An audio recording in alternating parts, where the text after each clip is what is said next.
So our startup stories continue with Mr. Vikash Sarma, co-founder and director, NRX and IT Technologies Private Limited. They are a Kolkata-based IT startup who are in acceleration mode now, I believe. Mr. Manjit Nayak, director, STPI West Bengal, and Mr. Shashank Randev, founder, 100x VC. So you can understand we have a combination of government, startup accelerator, and VC. It would be moderated by Mr. Sharbojit Das, founder and CEO, Sundew Solutions Private Limited, mentor, Webel BCCI Tech Incubation Center, and member of IT Committee of the Bengal Chamber. Just one announcement, Shashank will have to step out, so I would request Sharbojit if we could hear Shashank first and then continue with the rest of the speakers. And for the question and answers, I believe some of the questions which could have been relevant for Shashank have been addressed in this session, in this part of the session. Thank you. Thank you, Angana. Good evening, everybody. Good evening, the audience. I heartily welcome Mr. Vikash Sharma, Mr. Manjit Nayak, and also Shashank Randev. So let's get started. Since Shashank has to get started, Shashank, can you hear us? Hello. Hi team. Yes, I can. My apologies for being a little tardy. I will have to step out, but I'll also have to keep my video switched off because I'm driving right now. But I'm extremely delighted and honored to be here and looking forward to sharing my thoughts. Great. So Shashank, first of all, drive safe. And to get started with the question, I will not take much of a time over here. Since we are talking about startups, we had a brilliant session talking about the startup and how the ecosystem is going as of now. Since you're coming from a funding background and you're a VC funder itself, you're a venture capitalist. So what is the role of VC funding to the startup ecosystem at this moment, and why do you think it's probably the best time for getting funded? So if you can put some light on that. Sure. No, and thank you again for giving me this opportunity. And I like to start by sharing a quick perspective of where I am coming from, and why 2021 is a great time for startups. See, the thing is, I started my personal journey as a founding member for a startup called VC Circle in 2009, which got acquired by News Corporation in 2015, and we were developing a software which was providing primary and secondary research to private equity funds and venture capital funds in 2009. And the learnings from that era and that decade was that we saw the advent right after the 2008 collapse. That a lot of large international private equity funds were coming to India. A lot of transactions upwards of 20 million USD, 30 million USD in traditional businesses, in old businesses, operational for 10-15 years were happening. And slowly we started seeing the rise of startups and some successful founders making it to unicorn level, and then growth stage venture capital funds which were investing 5 million to 10 million coming in. And now as we stand in 2021, we are seeing as per the Startup India portal, we've got more than 70,000 plus startups registered in India in terms of private limited companies, and then many more which are yet to be incorporated but working on products. And a lot of these old private equity fund managers have now moved out and started their own smaller funds where they're doing investment sizes of 1 million to um, 5 million. So never before have we had an ecosystem where so much capital has been abundantly available for entrepreneurs to build out their products and solutions. Second is because of the advent of cheap data, cheaper handsets, and proliferation of content. It is a lot more easier to kind of build out something, make mistakes, pivot, and recalibrate your business as it was possibly when I was doing my engineering, or maybe 10 years ago. And the last point is, we are now in the second phase of evolution where we today have second time successful entrepreneurs like Kunal Shah, the Bansals from Flipkart, um, and many others, right, who've built out large unicorn companies and now have started their second ventures, right? So So it's a great time over and above the macro perspective that India still is a country which has zillions of problems which can be addressed, and the aspiration of having a good lifestyle combined with COVID and work from home culture, which forced reverse migration in tier 2, tier 3 cities, has suddenly seen a huge demand or a non consumption market in tier 2, tier 3, which can be addressed if not by large companies, by definitely by tier 2, by startups for these for this audience or this customer segment. So from a VC perspective, I think a lot many investors are chasing lot many deals. I think we are at a time where Silicon Valley was in 1960s, China was in 1980s or 85. It's a function of how much we worked right now, but the time is golden right now for founders to build out, because investors are looking for companies to fund, and provide return to their institutional or their limited partners. So from that perspective, I don't think so. Historically speaking, there has been a better time to start a startup than in 2021. Great. Shashank, since we are talking about time now, if we consider all the startups who are getting formed, as you said, last year we had a massive amount of startups getting started. There are startups which formed a couple of years back or maybe more than that. So, according to you, for an organization or for a startup organization, what Mhm. should be the right time to approach for an investment or a funding? I mean, there's a very valid question for all these startups because everybody wants to get funded, but probably they don't figure out in terms of when is the right time and what is the right methodology of approach for a funding. So if you can put your thoughts over there as well. Sure. See, the while all this is happening and all the advantages and the right timing of why this is a great time to start, the onus very much lies on the founders in terms of why they should be reaching the investor at the right time. They need to do their research. They need to do their analysis of what type of investors they need to reach to, and for doing that they need to build their business in a more meaningful way so that an investor gets interested, right? So there are enough material, there is enough content, there is enough information out there for founders to kind of build out solutions which are beyond an idea and more of a minimal viable product to a product market fit today, with the advent of multiple incubation centers started by Department of Science and Technology and Atal incubation centers across India, right? Right. So the right time for a startup to raise money, because see, they need to understand it's a mindset, right? If you're building a business where you're comfortable with the growth of, let's say, 5% a month and saying chalta hai, mera pocket money aa raha hai ghar pe and I'm okay, if you have that mindset, then you should not be raising venture capital money, because once you raise seed capital or venture capital money, you're essentially walking on a treadmill, right? Because you're Right. answerable to the investor. You expected to grow 100% a month or quarterly growth, and become a high growth company, so that you're also able to return the capital to the investor and be very, very profitable. So right time to approach an investor is when you've built out a business and you've, let's say, rolled out a product, and from your own savings or from your own effort, you have pushed enough in the market to kind of acquire a certain set of customers, whether it's one or two, but now you require help to kind of expand and go beyond. And you need to treat venture capital as not only a fundraising activity.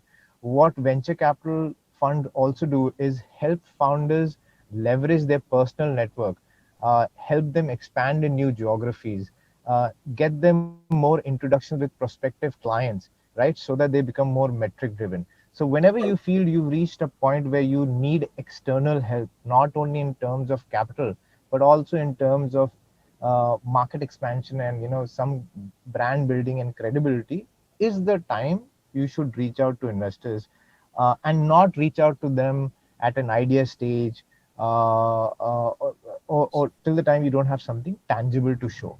That being said, there are various types of investors: growth stage VCs, funds like us, which are micro VCs.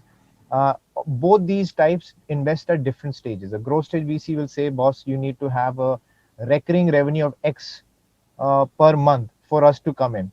Whereas micro VCs like us will look at, say, fine, we want some revenue, but we want founders genuinely building something out. So even if you've built a product with zero customers, but we really feel there's a potential in the product and you can leverage our network to expand and get clients, we will go ahead and invest in those types of companies, which we've done.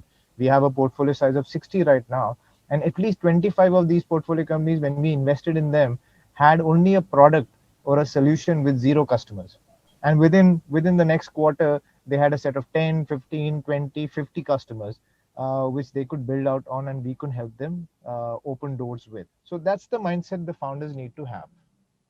Right. So, Shashank, I will have a last couple of questions for you because we will like to here make the audience know about these as well. The second last question will be: there are a lot of startups which are coming up, and often when we talk about funding and investment, we equate funding with a product or something like that. But instead of a physical product or or maybe a software product, there are a lot of service companies which come into the business who are startups and are doing well.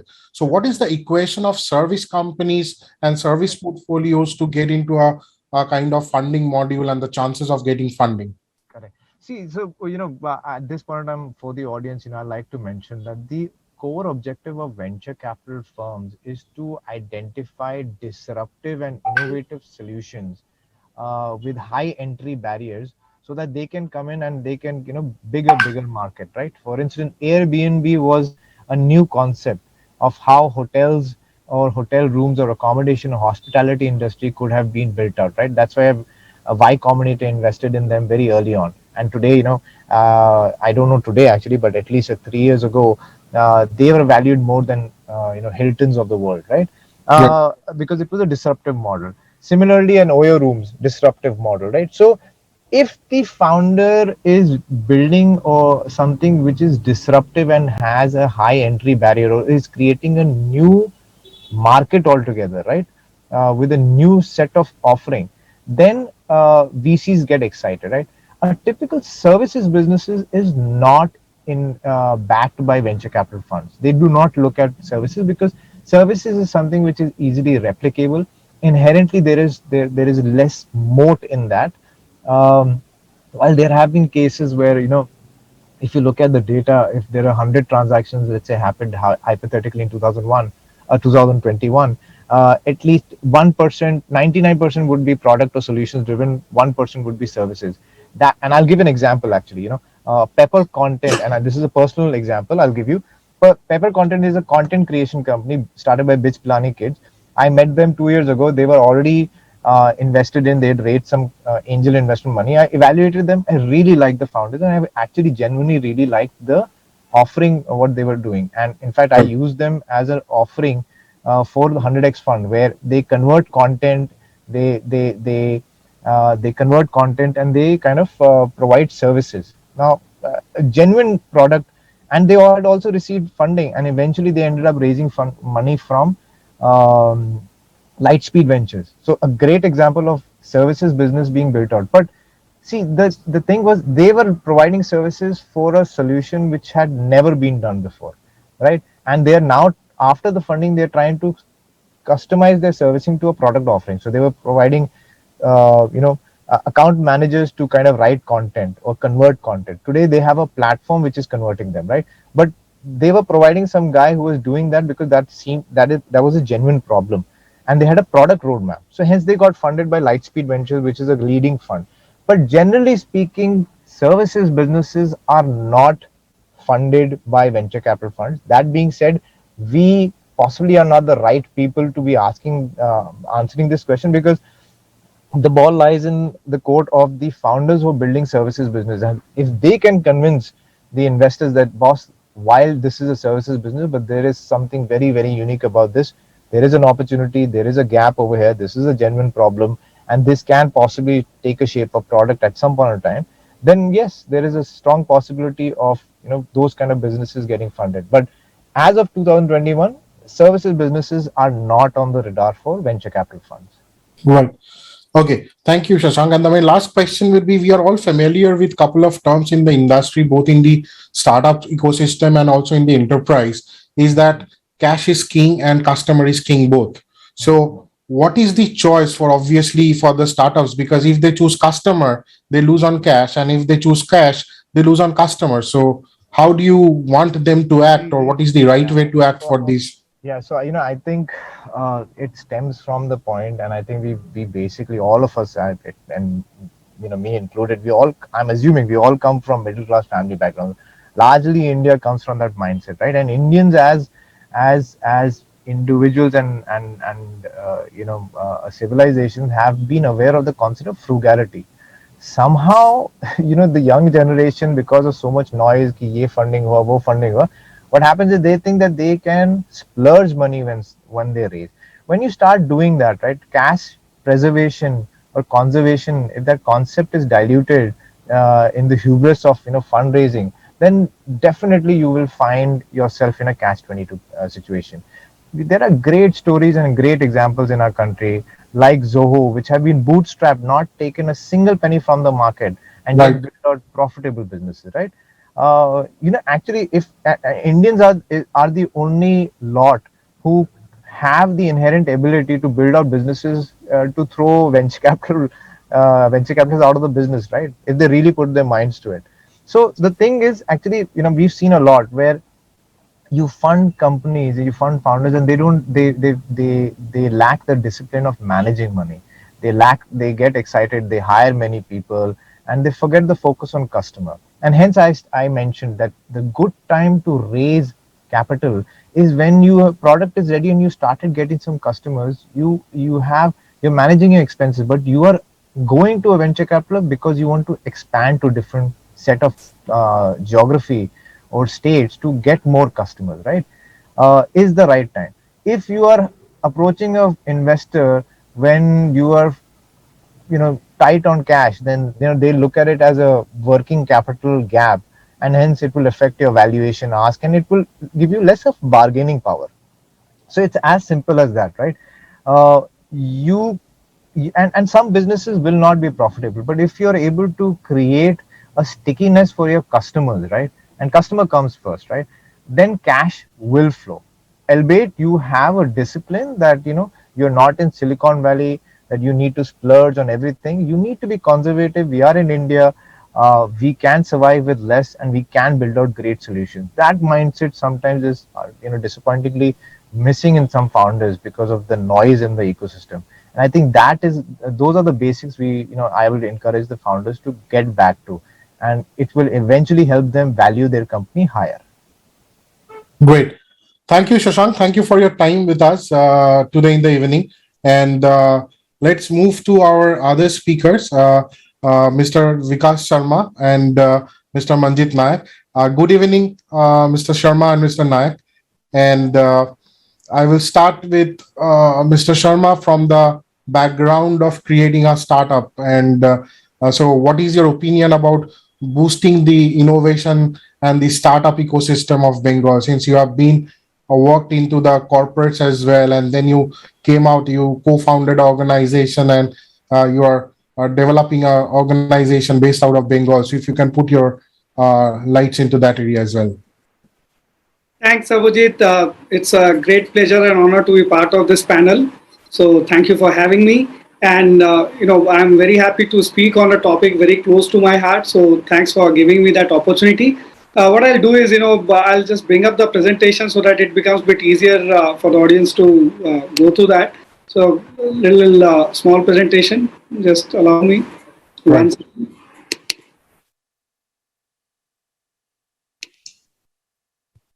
Is it visible? Yes, Mr. Sharma, it's visible. Okay. So, before I get into this presentation, would like to very briefly introduce our company. We have been in this business for last 6 years, Bengal based startup, but we have been able to reach and serve almost 6 states in this brief period. And primarily what we have been working on since the beginning is what we call IoT-based solutions, and we are not just satisfied with the just the product. We actually do solutions around it and help our customers adopt it and benefit from it. So, and what it also means is it's not only the software part of the things, but also the hardware part of the thing that we have been doing. And we have even developed some of the hardware-based products of our own to touch the market where we saw that there was a need and we were not having any such things. So that's what we have been doing. And during this COVID, we have also kind of pivoting into another one. We are getting into a wearable-based IoT, and we are trying to change our earlier segment, and we are trying to move into the security industry and all. So we have been doing, in Bengal, you can say in last 6 years plus, we have been trying to do things in Bengal. So definitely, and we have seen some of the things that we think that we can suggest, and thank you for giving that opportunity. Very briefly coming to, is my presentation visible? Yes. Okay.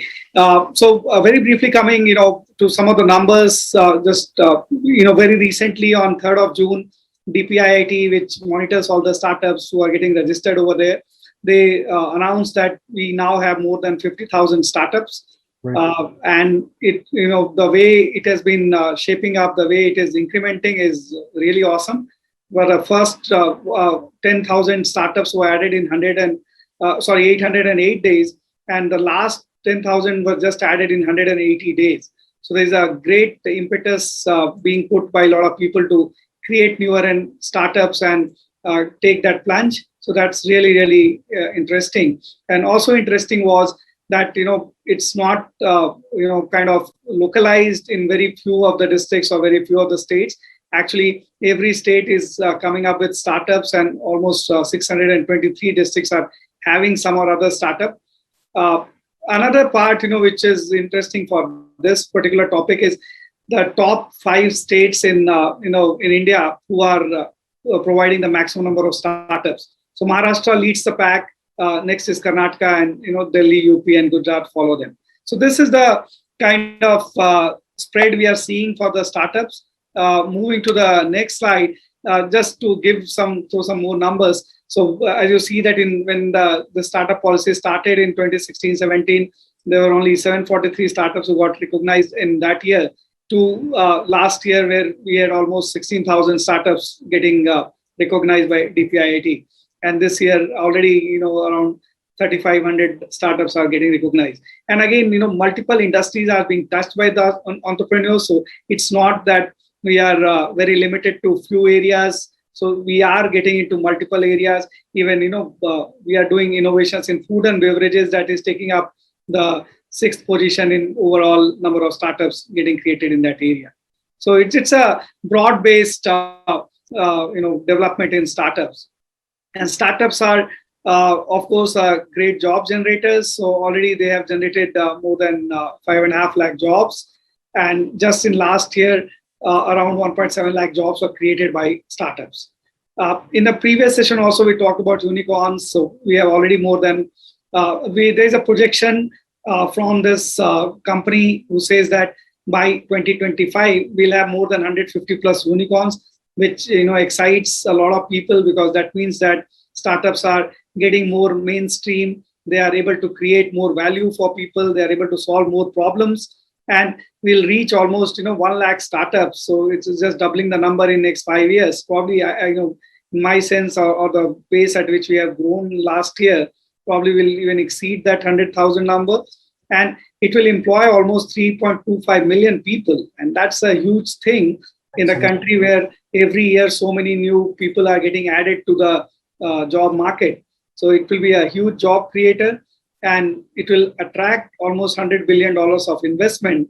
And now we will, in 2025, if these projections go right, we will be number 2 country, on the startup side after US. And that's a huge, huge leap from where we were to where we will be in 2025. Now, all these exciting things are happening. What matters to us also is, where are we as a West Bengal? Where do we, fit into this whole spectrum? So as you see, I've put the state of startups as in 2020. So the latest data I could not get of 2021 when we have 50,000 startups. This was when we had around 34,000 startups. So you see that the top ranking state, which is Maharashtra, is having almost 19% of the share of total startups, whereas the West Bengal is only having 3%. So it's almost 1/6 of what the maximum startup state is having. So that's the kind of number we have versus what Maharashtra has. And as a West Bengal, we have got a lot of unique advantages.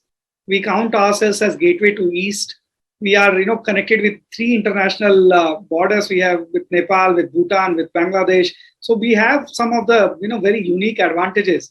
And we have wonderful educational institutes. We have IT, we have IIMs, we have many of the research institutes. So we have a lot going for us. But still, as of now, or rather as of 2020, we were only 1/6 of what the state with maximum number of startup is having. So that is the thing. So what can we do? And a lot is being done. It's not that it's we are not doing a lot of stuff. West Bengal was actually the state which came out with the startup policy very early when many other states were not ready with it. So we have taken a plunge a bit early, but still many things that needs to be done. And I have put that in 3 different brackets, that how we can accelerate this whole innovation startup and basically startups coming out of Bengal. We have our own stories like say Wow Momo, which probably will become another unicorn by 2025. It's already doing $150 million kind of valuation. But we have far and few such stories from Bengal. So I have put my thoughts in 3 different buckets. One is what we call, if you have to join this bandwagon, and the first thing is what we need is knowledge. We have to enhance that. So right from college level, even the previous speakers were speaking before us, risk taking and rewards are very skewed in a startup scenario. But many people are not, let's say, able to take risks, but there are many more who would be able to do that. So we have to tell them that what are the risks, what are the rewards. And then the second thing which needs to be done is, especially as a startup, when you start a startup, what you need is more industry ready people. And how do we do that? It cannot just come out of college and they would be able to ready to deliver from day one. So what can be done? So how those skills could be enhanced, how the whatever we are teaching is more relevant to the industry. Plus, industry has to come up as well and give that internship, the kind of value this industry internship gives that cannot be taught, only from colleges. So that experience has to be, learned and earned. And that's another thing. Second is the more, changing this kind of looking at different jobs differently. So earlier, it was said that government jobs are the best, they are the safest, they give the maximum job security and so on and so forth. And it took a long time for people to move from that mindset to moving to the state where they talk about private jobs are equally good. It's not, let's say, getting that kind of job security, but still, you have much more opportunity and you earn much more. So all those kind of things happen. Right. Now, moving from there to, getting to the startup jobs, so people have to also view that in a very positive way, that if you are working for a startup, it's, you are still doing a lot of good job. So, and you should encourage wherever you can that, yes, if you want to do something, you should go ahead and join a startup. So that kind of thing has to come so that the environment becomes better for startups. Second thing is, there are so many policies and, government has got so many policies. Even several private firms are promoting startups on their own way. There are so many, things which are there, but which are scattered across the landscape. If somebody wants to start from one place, there is no one place. So what if there could be something where, people can go and say that, I want to do something in fintech and I want to touch the insurance industry. Where should I look for? What kind of policies are for me? And what kind of regulations are there? So that could give a good start for the people to really understand that what kind of challenges it may bring up. I saw that even on the Startup India portal, we have put some of the known problem areas already. That these are the known problem areas which people are looking for solutions. So you don't really have to come up with the idea. The ideas are there, but it has to be continuously updated. It's not a one-time kind of thing, but that continues to be filled in. Similarly, what are the good practices? What are the good resources for when you are going for a startup way? What are the I talked about this. What is the applicable policy support for that kind of startup? So that's the increasing the knowledge. The next part is creating a pool of mentors and research collaborators. Some of the ideas will work only when you do some deep research in that, and we have so many eminent institutes in Bengal who can help in that. There could be a lot of mentors who can help. I'll again come back to that knowledge thing. And the last one is enabling different kind of innovation communities. In many of the places, you can have a lot of community based on technology, based on different kind of domain. And a lot of people regularly meet there, exchange ideas. They get a lot of ideas from their peers, and that helps a lot. So that of course, probably there would be a lot of things already there, but still more needs to be done over there. Moving to the next part, which I call we need to have many more enablers. Again, we are doing a lot of job, but again much more is needed over there. Like we should have more incubators, more co-working spaces, so that it's a little bit of ease for startups to get into the startup mode. There are a lot of time you get inhibited by that. You need a very expensive lab or tools, and as a startup you can't have access to them, because if you are going to have that, it means a lot of capital investment right in the beginning. So if somebody can co-own those kind of things and make it available for the startups, it will be a great help for every single startup. So it's like smartphone labs. There are all kind of smartphones are there. We can test your technologies, hardware design kind of thing, low volume manufacturing kind of thing. If these kind of things are a bit more support is given, many more startups would come into those areas. Also, what is important is a lot of solutions get created, but who is the actual user? Are they really going to benefit from it? So if government can dedicate some resources that, yes, we are going to try, or we are, let's say for 5% of the time, we'll try out newer solutions which you are trying to create for us, and we'll see whether it works for us or not. We'll give you the right feedback. That could give a big boost to the startups. Another big area which gets in is a plethora of compliance kind of things that startups are very wary of, and they feel that if I get into this, I'll be hounded by some or other agency. So if there could be a central pool which can help all the startups, this is our financial filing or regulatory filing or this filing, that filing, then it could again ease the people to take that plunge. Again, another thing which government can do at their level, or industry can do at their level, the large companies, they can create many connection points with potential funders. That these are the kind of startups coming out with these kind of ideas. Would it be interesting for you to try some of them out or fund some of them out? So that will be again a great thing. Coming to the last one, which is again what I call the encouragement. And here a lot of states are what they're doing is they do a complete contest kind of thing, wherein they involve the industry, they involve the private bodies, and they do a very professional way of selecting some top 100 startups in different kind of ways, and then they fund them from 10 lakhs to 50 lakh kind of seed fund. And that's a great encouragement of the idea that yes, my idea is good, so many people have liked it, plus the boost for that startup, because when they go with that we have won this top 100 thing, people really listen to them more seriously, and plus they get the seed money that can keep them alive for some more time. So that's something which we should probably do much more.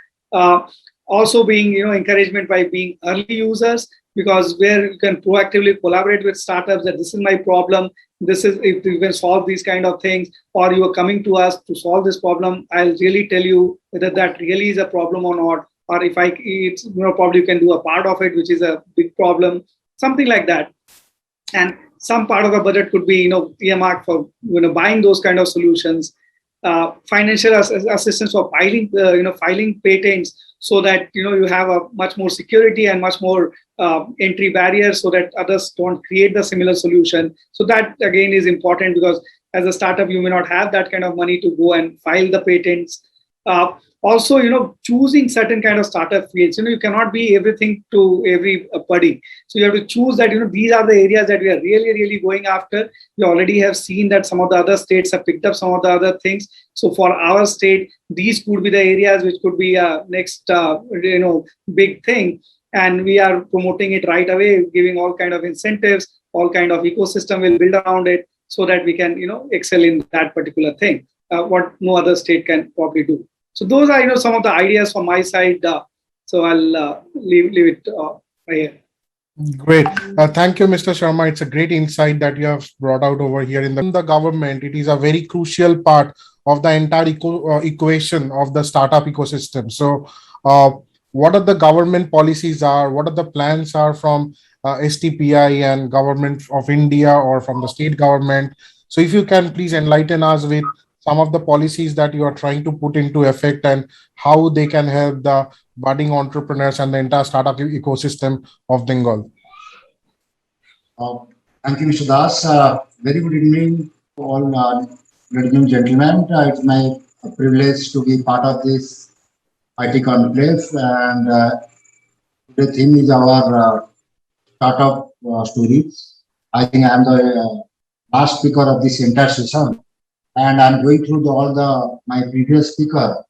They have given many examples about their case studies, and in fact, how the funding support is required. And Mr. Sharma just now given a very nice presentation regarding what the startup industry actually needs. If I talk about from the government perspective, so let me just go back 5 years ago. I think we must aware that Government of India has launched the startup movement, and this program has started since then. And today, I think more than 50,000 startups across the country already joined. And as per DPIIT report, in all the areas the startups are working, and particularly the startup journey, as it's shown the very exponential growth across the country, and which is today almost India is now in 3rd position after USA and China, and this is a very interesting figure. Now the startup journey has boomed like anything across the country, including Tier 2, Tier 3 cities, and it has been also witnessed more than 20% startup from the Tier 2, Tier 3 cities. And if I talked about the startup policy, which was framed years ago, all these startup companies they will get many benefits. Government of India has already framed a startup India policy, which is a very lucrative. And first, this is a single window clearance. Second, there is a 10,000 crores of funds has been created, which is going to be held to the entire startup communities. Then 80% reduction in the patent filing. For the registration of the patent, that is a 80% reduction is there. Then 3 years of hassles free of the inspection. Again, there is a 3 years of tax rebates. Then self-certifications and compliance. So like this, there is many benefit for the startup industries. And if you go to the entire policy, then we're finding several benefits. So it has been created by Government of India for the entire startup communities. Again, all these startup communities definition has been defined like the coming 7 years. In the period of the operation of 7 years, they can take the benefit for the 3 years as a startup communities. And for the biotechnology side, it has been considered for the 10 years time. And again, Government of India has created a Startup India Hub portal, where all the startup companies can give their own request and their queries and their doubt, whatever in their minds coming, what is Mr. Sharma just now told. And there is the Hub portal is there that immediately they are going to be a reply, and they are going to be handholding support to the entire startup community, which is I heard that it will be much more beneficial for the startup communities, and because the startup communities always need a mentoring support, and they need various support in terms of guidance and various input for growth of uh, the journey of their startup systems. And if you talk about the startup ecosystem, apart from the government, entire communities from the industry side, from the educational side, for the academicians, they are all involved in the startup journeys. Right. The startup, I can say, the startup movement is nothing only related to one vertical like IT and all. It is a e-commerce, it's a agriculture, it's a entertainment, gaming zone, it's a healthcare sector, it's a education sector, travel tourism sector, of course, in the technology side. So there is a many verticals where startup can explore themselves. I believe that apart from these verticals, there is startup ecosystem is totally involved in creation of their own ideas, innovation ideas, and all. So there is ample of opportunity for the startup communities, those who are really involved in the creation of their innovative ideas and different ideas. If they come up with a niche solution for the society, for the countries, then I believe there is a lot of opportunity for the startup. And coming to our STPI perspectives, we are definitely, as you all know, STPI from last 3 decades, we are involved in the IT industry as well as the electronics industry, promotion of these industries. And today, India is #1 in the IT sectors in terms of software and services. And now we are focusing for the India to be a product nation. And though STPI is totally involved in the industry, and we are acting as a catalyst for the IT industries and electronics industry, we are now focused for the startup industries, and we have created a lot of facilities for the entire ecosystem. We have created more than 20 centers of entrepreneurship across the country, starting from Bangalore to Pune to Bhubaneswar to Guwahati, Lucknow, Chandigarh, even Tier 1 and Tier 2 cities.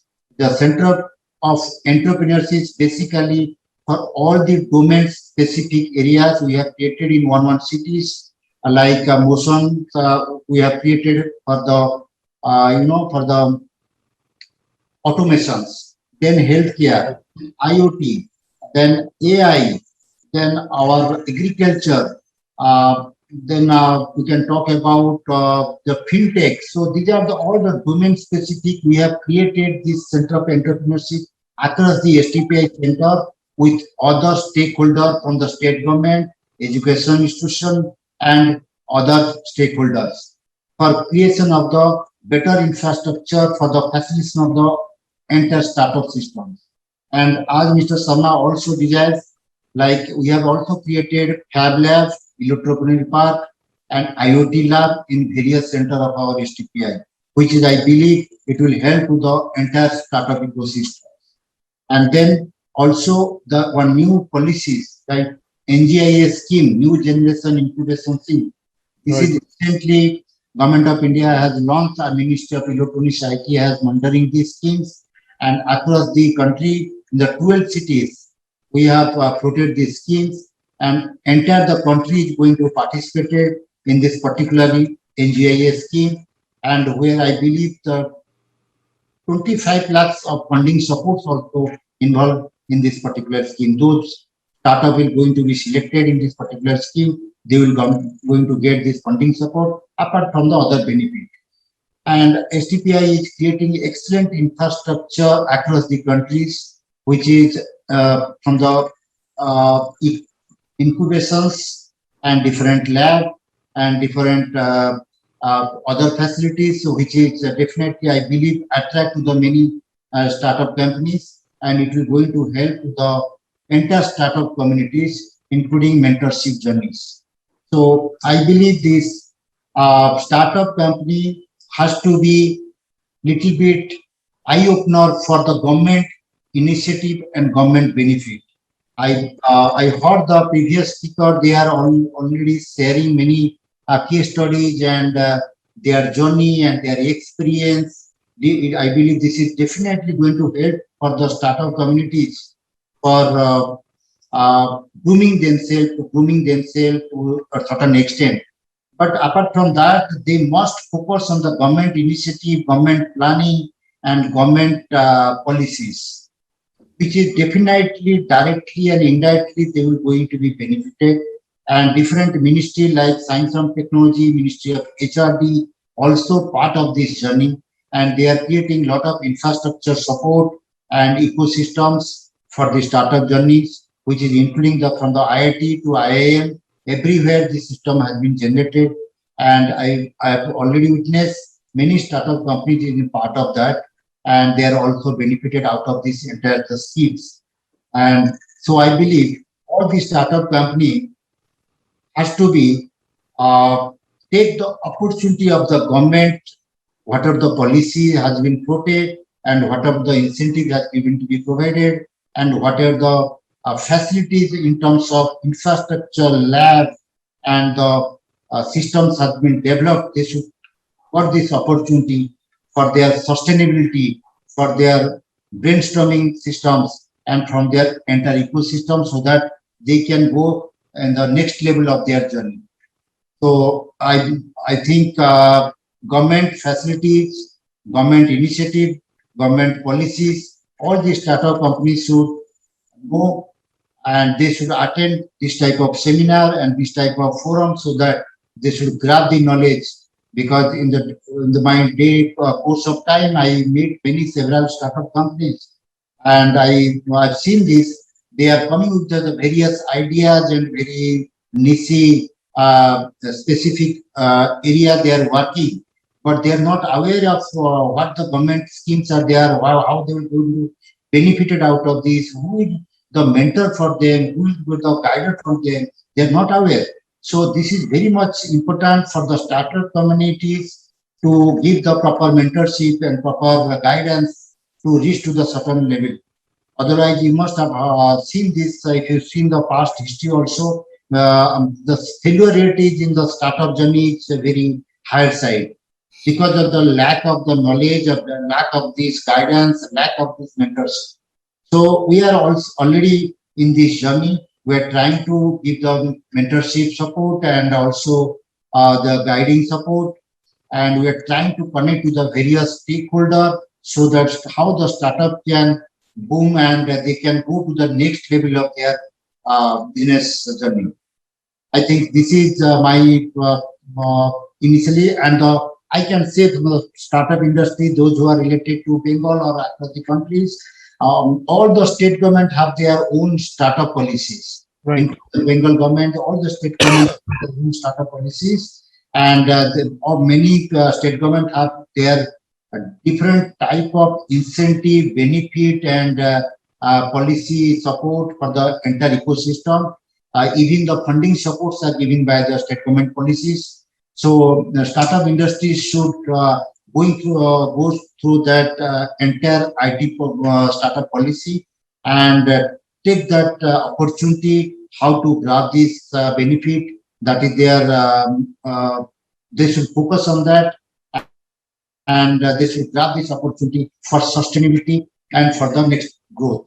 Because the startup companies coming with ideas and for the technology side or from the very services side, but initially they need very, very hand-holding support, and Right. which is, I believe, government policies will going to definitely help them for the journey and for their growth.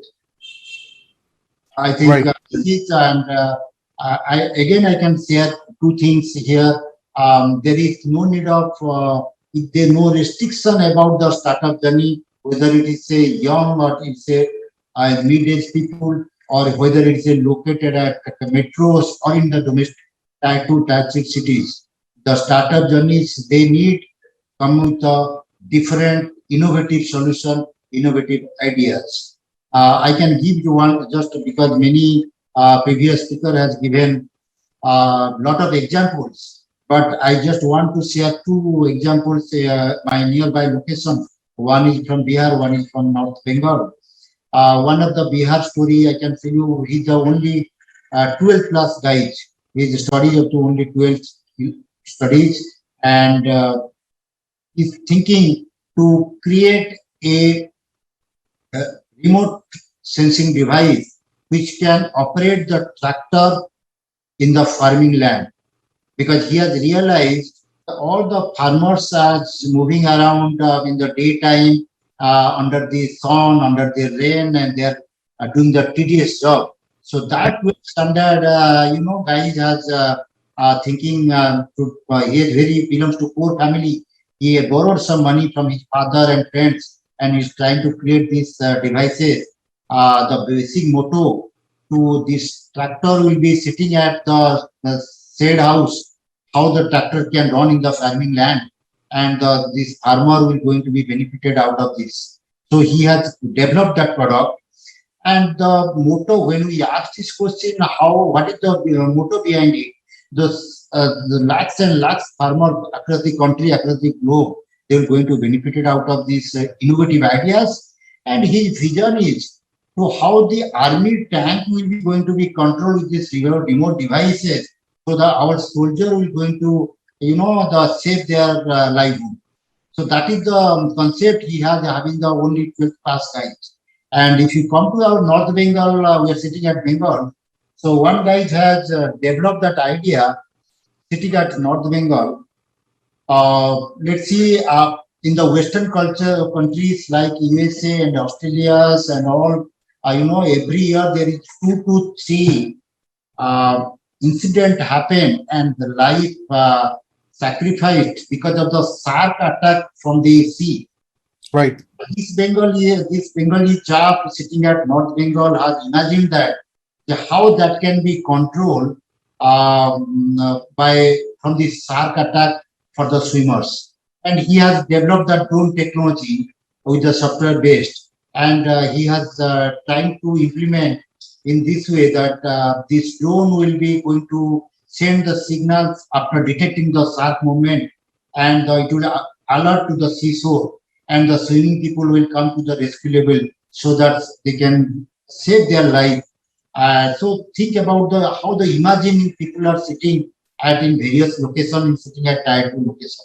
Right. So the startup they can do at any point at any place, even the tier 2, even the tier 3 cities. So there is no restriction for startup movement, only the innovative solutions are needed.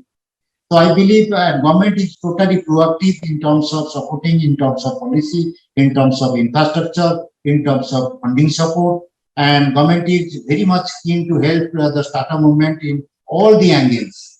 So I think this is the now right time to flourish the startup journey, and I believe many all the students and the young entrepreneurs, they should join in the startup journey. And this is the time, I think I can say the future is for the competition and future is for the imagination. And there is future is not the knowledge, it is for the wisdom. So Right. this is the line I can say in the end. And thank you for the BCCI to arrange such a wonderful platform. And I believe many startups, those who are listening, they will be benefited out of this entire 2-hour session. Thank you, Mr. Das. Thank you, Manjitda, for all the great insights that you have given.